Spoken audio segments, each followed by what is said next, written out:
అది 1989 ప్రపంచం రెండుగా విడిపోయిన కాలం. ఒకవైపు అమెరికా, ఇంకోవైపు సోవియట్ యూనియన్. సరిగ్గా అదే టైంలో అమెరికా ఆకాశంలో ఒక వింత ఆకారం కనిపించింది. దానికి తోక లేదు, రెక్కలు మాత్రమే ఉన్నాయి.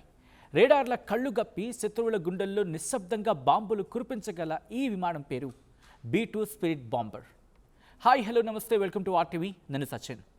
దశాబ్దాలు గడిచిన టెక్నాలజీ మారిన అత్యంత శక్తివంతమైన ఈ యుద్ధ విమానాన్ని తన ప్రాణ స్నేహితులకు కూడా అమ్మలేదు అమెరికా.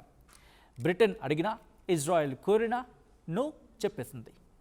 అసలు ఈ స్టెల్త్ బాంబర్ వెనుక ఉన్న ఆ సీక్రెట్ ఏంటి?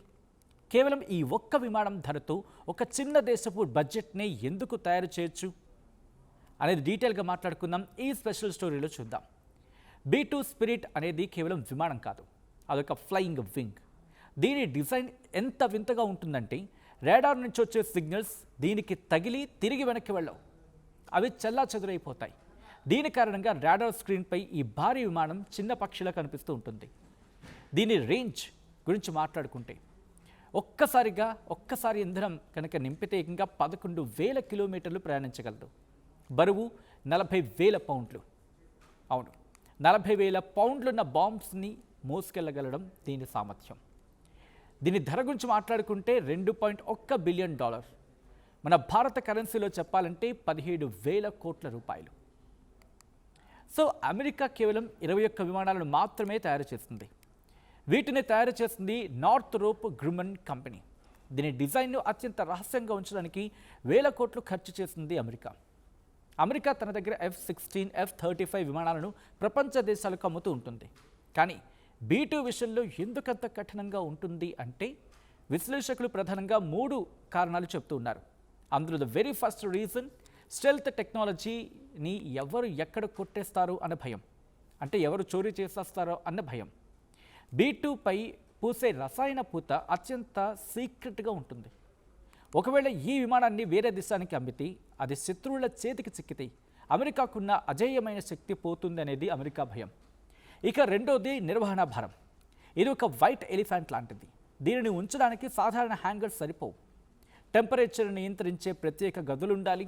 ప్రతి గంట ప్రయాణానికి 50 నుంచి 60 గంటల మెయింటెనెన్స్ ఉంటుంది. ఏ ఇతర దేశం కూడా ఇంత ఖర్చును భరించే స్తోమత, సామర్థ్యం అంతగా కనిపించవనేది దీని విషయంలో వినిపించే మాట. ఇక మూడోది అణ్వాయుధ సామర్థ్యం. B-2 నిలువున అణ్వాయుధాలను నింపుకుని వెళ్ళగలదు. ఒక మిత్ర దేశానికి దీనిని అమ్మడం అంటే ఆ దేశానికి గ్లోబల్ పవర్ ఇచ్చినట్టే. ఇది ఇంటర్నేషనల్ పాలిటిక్స్, అంటే జియో పాలిటిక్స్, లేకపోతే అంతర్జాతీయ రాజకీయాల్లో పెను మార్పులకు దారి తీస్తుంది అనేది అమెరికా భయం. ఇక ఆ తర్వాత B-2లో బాంబులను లోడ్ చేసే ప్రక్రియను చూసేందుకు అమెరికా సిటిజన్స్కి కూడా అనుమతి ఇవ్వదు. ఇన్ఫ్యాక్ట్ అనుమతి ఇవ్వదు, వాళ్ళకే అనుమతి ఇవ్వదు. దీనికి కారణం కూడా ఉందండో. అందులో ఉండే రోటరీ లాంచర్. ఇది విమానం లోపల రివాల్వర్ మాదిరిగా తిరుగుతూ అక్కడ ఉండే అమ్యునేషన్స్ని సెట్ చేస్తూ ఉంటుంది, అంటే ఆయుధాన్ని అమర్చుతూ ఉంటుంది తిరుగుతూనే. విమానం గాల్లో ఉన్నప్పుడు రాడార్లకు దొరకకుండా క్షణకాలంలో బాంబులను వదిలి మళ్ళీ తలుపులు మూసేయాలి. ఈ మెకానిజం, దాన్ని నడిపే సాఫ్ట్వేర్ ప్రపంచంలోనే అత్యంత సంక్లిష్టమైనది అనేది అమెరికా చెప్పే మాట. సో ఇప్పుడు కాలం మారింది. B-2 స్పిరిట్ బాంబర్ స్థానంలో B-21 రైడర్ వస్తోంది. ఇది B-2 కంటే చిన్నది, అడ్వాన్స్డ్. అయితే పాత విమానాలైనా అమ్ముతారా? అఫ్కోర్స్ ఇలా వచ్చినప్పుడు వస్తూ ఉంటుంది కదా డౌట్. ఇలాంటి సందర్భంలో అంటే B-2 స్పేస్లో B-21 వచ్చినప్పుడు కనీసం B-2 అయినా అమెరికా మిగిలిన దేశాలకి అమ్ముతుందా అనేది. అందుకే పాత విమానాలనైనా అమ్ముతుందా అమెరికా అంటే దానికి కూడా సమాధానం లేదు అనే వినిపిస్తోంది. ఎందుకంటే B-2లోని పాత టెక్నాలజీ కూడా నేటికి, అంటే ఈ రోజుకి చాలా దేశాలకు ఒక అందని ద్రాక్షే. యుద్ధం అన్నాక ఆయుధాలు ఉండాలి, కానీ ఆ ఆయుధమే ఒక దేశపు ఉనికిని కాపాడే శక్తిగా మారినప్పుడు దాన్ని సీక్రెట్గా ఉంచక తప్పదు కదా. B-2 స్పిరిట్ అనేది అమెరికా రక్షణ కవచం. అది ఆకాశంలో ఉన్నంతకాలం శత్రువుకి నిద్ర ఉండదు, మిత్రుడికి భరోసా ఉంటుంది. కానీ ఆ సీక్రెట్ మాత్రం వాషింగ్టన్ దాటి బయటికి రాదు.